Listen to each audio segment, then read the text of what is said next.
Now, from Studio 41 on the Country Club Plaza, this is Kansas City Live. Exactly. Hey, hello and welcome to Kansas City Live. Happy Tuesday. I'm Michael Mackey. And I'm Michelle Davidson. How quickly things change in the weather world in this area. Yesterday I was out wearing short sleeves playing basketball with my kids. And then all of a sudden it's like now rain moves in, severe weather. It's kind of just, Did you hear that thunder boomer just about 5 minutes ago? It like reverberated through the whole studio. Yeah. Well, luckily Brett is keeping us up to date. And of course you can always get the Storm Shield app at kshb.com/mobile. Stay alert on your emergency weather radio or your iPhone or your Android phone, and you'll receive these critical alerts that, you know, they basically tell you what's going on via voice or push notification regarding major, potentially life-threatening weather events, because like we said, it can happen like that. Like that. I feel badly for all of our guests today because everyone came in looking like a drowned rat. They're like, hey, where can I towel off? Don't tell them that they look gorgeous. They look gorgeous now, but yeah, I felt badly for them. They just do an extra little a little scrunch, yes. All right, well, big news in the Boy Scout world this morning. The organization is this close to ending its ban on gay scouts and gay scout leaders. Yeah, the group has openly banned gay members for years, but now the board of directors is considering a major policy change. The change would remove the nationwide ban on gays, leaving the decision up to each individual Boy Scout troop. That would mean the different religious and civic groups that sponsor each of the local troops would decide whether or not to open up their membership. And an interesting little note, just last summer, the group affirmed their anti-gay policy after examining it for nearly 2 years, and the change could be announced as early as next week. So the Boy Scouts still exclude atheists, but that's a policy change that is not being considered still. So basically they're just letting each troop decide what fits their needs and their members, rather than saying blanket no. Yes. I think it's great. Yes. All right. Well, there is a new sandwich shop coming to the Kansas City area. Score!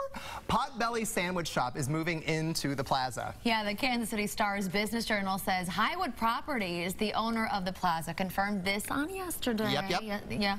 The new shop will be near 47th and Broadway, across the street from the Apple Store, which they have a lot of foot traffic. So get your phone and then go get a sandwich. Go get a sandwich, yes. So if you haven't heard of Potbelly before, it's a sub shop that started in Chicago and has expanded across the Midwest, taking over its staple. It's a staple, yeah. When I'm in the Windy City, that's for sure. I always go to Potbelly. Yeah, so they feature delicious toasted subs, salads, and shakes, and their specialty sandwich, the Wreck. The Wreck, with roast beef, salami, turkey, ham, and Swiss cheese.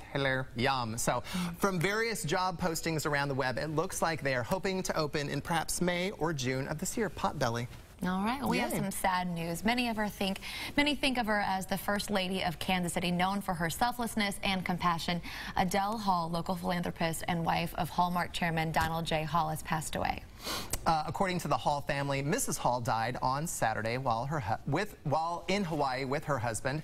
In a statement, her husband of almost 60 years described her as a true mommy and an example to their children and grandchildren. Adele Hall was the first woman to be president of the Heart of America United Way, and also honored as the Kansas Citian of the Year by the Chamber of Commerce. She also served as board chairman of Children's Mercy Hospital and was also named the kindest Kansas Citian by the Stop Violence Coalition. She was 81 years old. She will forever be remembered for all of her philanthropic endeavors. She touched many lives, and from what I understand, she was very humble and kind, and she has a very loving family here in Kansas City. Indeed. So our condolences to her family.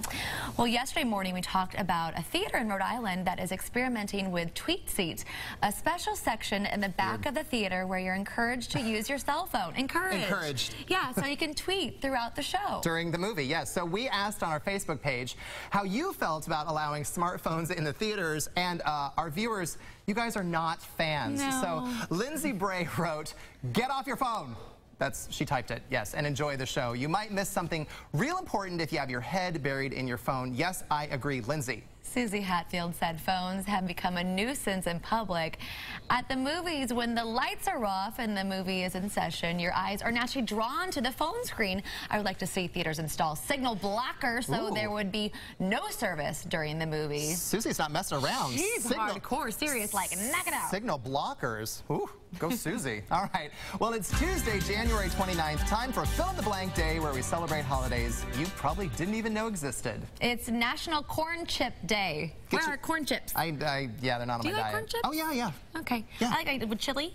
Oh, corn yeah. chips and chili. Corn chips, the world is better with corn chips in it. Yes, believe me. It's also National Puzzle Day. It is a perfect day to do a puzzle because of the craptastic weather, and you can eat your corn chips while you put that puzzle together. So there you go.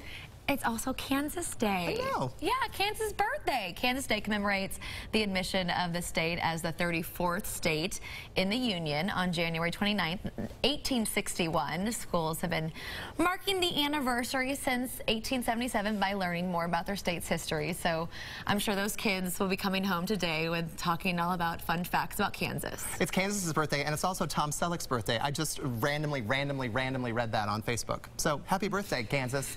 And Tom Selleck? And Tom Selleck. There you go. Is he from Kansas? I don't think so. There's no connection? There's no connection. Just the fact that it's his birthday day. Exactly. Okay, well, we've got a great show for you today. A local actress who's rubbed elbows with some of the Hollywood's biggest stars, Cinnamon Schultz, is here. Plus, all of this wild weather can really take a toll on your plumbing. So we're going to talk with Morgan Miller Plumbing about what you can do around your house today to help. And we'll take you inside a new tasting room in Kansas City where the wine goes from grape to bottle without ever leaving Missouri. Stay with us.